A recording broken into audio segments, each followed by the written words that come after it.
Teaching reading and spelling shouldn't be boring and shouldn't be hard and shouldn't take forever. There's a lot of curriculums out there where it's pages and pages and pages. Well, you know your child and you know your student, and this is designed specifically so that you can adapt to your child and your student's strengths, abilities, and needs. So if they need to go at a faster pace, do it all at once. If they need to go at a slower pace, 1 letter a day. I gave you beige cards and red cards. These are consonant cards and these are vowel cards.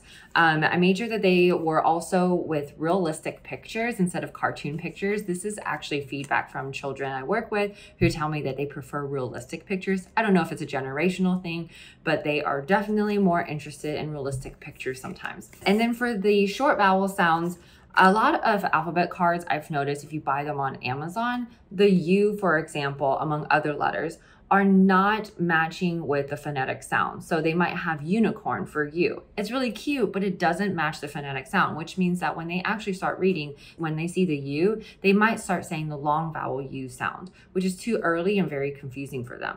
I made sure that all the letter sounds, consonant and vowels, match the phonetic sound that they need when they first start reading.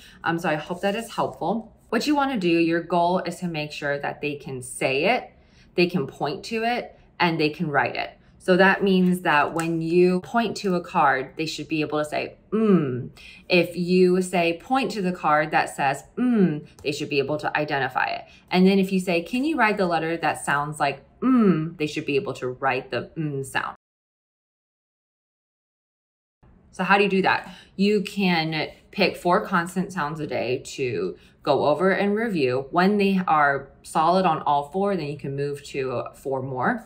You can review the vowel cards 1 a day and build on that, or you can do all of them at the same time and making sure that they use the hand gestures. So I made videos for the short vowel video. You may have already seen it. Watch that one with your child, and so they know the hand gestures for the vowel cards, and also watch the consonant sound one so that they know how to read the consonant sounds correctly. And then what you can also do is use the picture matching cards that I have, where you can take magnet letters or any kind of play letters you have, identify the picture and match the letter with the cards. You can also have theme days where the entire day you notice and find words that have the sound. It's very different than saying like, find anything that starts with the letter A, because that might mean that you might pick airplane, and that changes the sound for them. So you want to pick words like apple. One other thing is when you are noticing that your child might be confusing certain letters, it doesn't happen with every kid, but if they do, then you can do a drawing activity. So for example, this child was confusing the T and the X.